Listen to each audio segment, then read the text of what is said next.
40 let nazaj se je nekaj zgodilo, ena revolucija v vaši znamki. Kaj se je takrat zgodilo? Ja, takrat je bil lansiran model V201, se pravi, nekateri ga poznajo pod 190. Ja. Takrat je bil v bistvu rojen Baby Benz, majčka Mercedes, zato ker... Koliko je bil to majhen? Tehto je cirka 1200 kg. 1200 kg? Ja. Napram drugim velikim Mercedesom je bilo to, Ja, sej sem danes. Izredno malo, ja. Danes je tudi. Ampak kljub temu je imel vse tehnične lastnosti obdržal od S-a. Večino stvari, ker je S-klasa ponujala, je bilo tudi možno dokupiti v, se pravi, V201. ABS, ker se je takrat dejansko pojavil prvič na trgu. Se pravi, to je bil prvi avto, ki je imel. Tako serijsko ABS in tudi v C-klasi se v tej izvedenki je bilo možno doplačati. Še kakšen tak primer? SRS, se pravi, SRS je airbag oziroma zračna vreča. To je bilo tudi takrat lansiran v tistih letih, v tistem desetletju in dejansko v C-klasi je ena redkih avtov tega razreda, ki je imel v bistvu SRS. Ampak v tem avtomobilu to?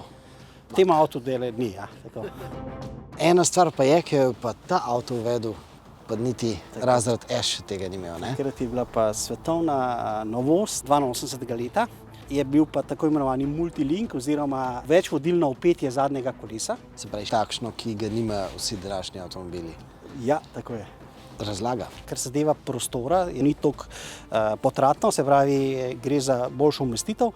Bistvena zadeva je pa udobje. Se pravi, pri tem vpetju kolesa, prej smo imeli in še danes nekatera vozila imajo togo zadnjo opremo, dejansko tukaj gre pa za posamično obeso vsakega kolesa in dejansko pri teh raznih neravninah je bil avto bistveno bolj udoben in bolj vodljiv.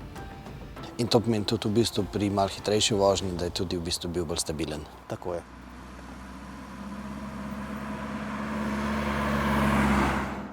Takratni mali S pa je ponudil tudi nekaj vidnih podrobnosti, ki so se jih zamislili inženirji, ne pa oblikovalci.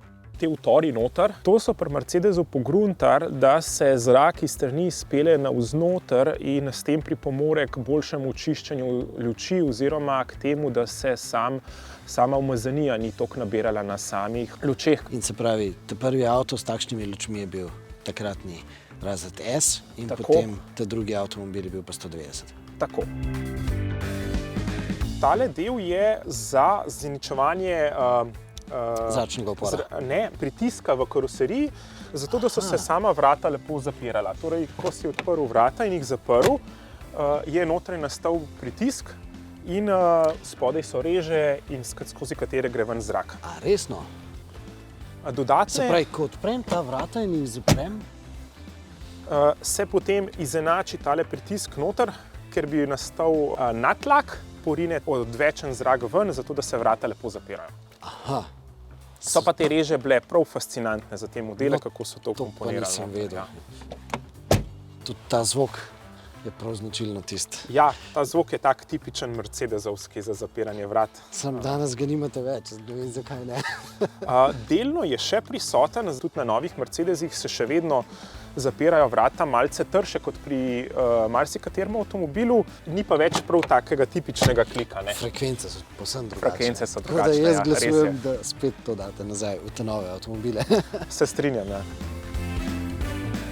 Vedno mi je bil fascinanten tudi ta enoročen brisalec pri tem 190.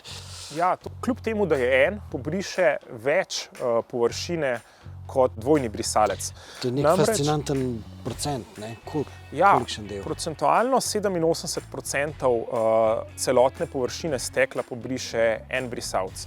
Vsa umetnost je v tem, da je tukaj le noter poseben vzvod in gre ta ročica, torej ta roka brisalca gre navzgor, pobriše ta del, kar zajame tudi večji zgornji kot, potem se spusti nazaj dol, ko pride na sredino in potem gre spet naprej navzven, da zajame spet večji del desne strani. A se je to kaj kvarilo? Ker je zapleteno tehnično? Ja, mehanizem je, bom rekel, kar precej zapleten, ni pa nekih posebnosti. Torej so vzdržljivi, noter je pa treba jasno vsake toliko let. Tukaj noter so posebni zobniki, ki pomikajo to os, ven pa not, je treba to podmazovati.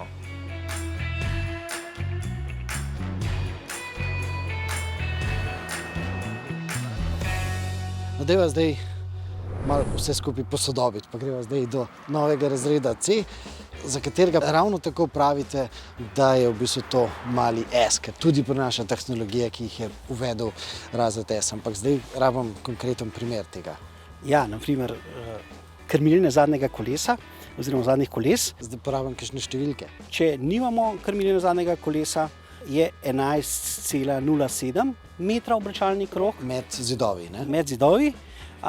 Če pa imamo krmiljenje zadnjih koles, pa dosežemo dobrih 10,6 metra. In to je enako kot pa ta naš nekdanjem 40 let starejši 190. bratec, 190. V zgodbi o baby benzih ne moremo še mimo ene ključne značilnosti, ki jo je razred C podedoval od razreda S. In seveda govorimo o notranjosti, velikem pokončnem zaslonu, s katerim upravljamo vso to množico funkcij, ki so na voljo.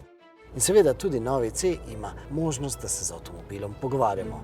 Torej, hey Mercedes, How may I help you? play some good music. Še kaj, še kakšna tehnologija od razreda S, ki je tukaj noter. Ja, digitalne luči, na primer. Se pravi zrcalci, ne? Tako. Se pravi, tukaj so viri, v bistvu vir, pa pol zrcalca to multiplicirajo in dejansko lahko pol tudi to, v bistvu, rečemo temu, piksli, ne, in jih v bistvu krmilno in posledično projiciramo. Projicirate, naprimer kaj? Lahko bi projicirali različne znake, rečemo naprimer stop. Ne, tega ne... stop znak še lahko, ne smete pa zebre. Ne smemo pa zebre, rečemo. Zaenkrat zakonsko še ni dovoljeno, oziroma ni urejeno. Tukaj je predvsem demonstracija, kaj te luči zmorejo. Gre se pa predvsem za to, da je iz varnostnega vidika, da je osvetljenost čim večja in dejansko čim širša. Ne? Se pravi, čim širša in čim večja, čim daljša, ker pa pol lahko, se pravi, seveda imamo udeležence v prometu, da jih ne motimo. Ne? Se pravi, in pol režemo ven vse naše udeležence s čim manj motnje. Za vse druge udeležence. In seveda, kako ta tehnologija v resnici v praksi deluje, imamo zgodbo za vas. Naj bo ta vaš naslednji klik.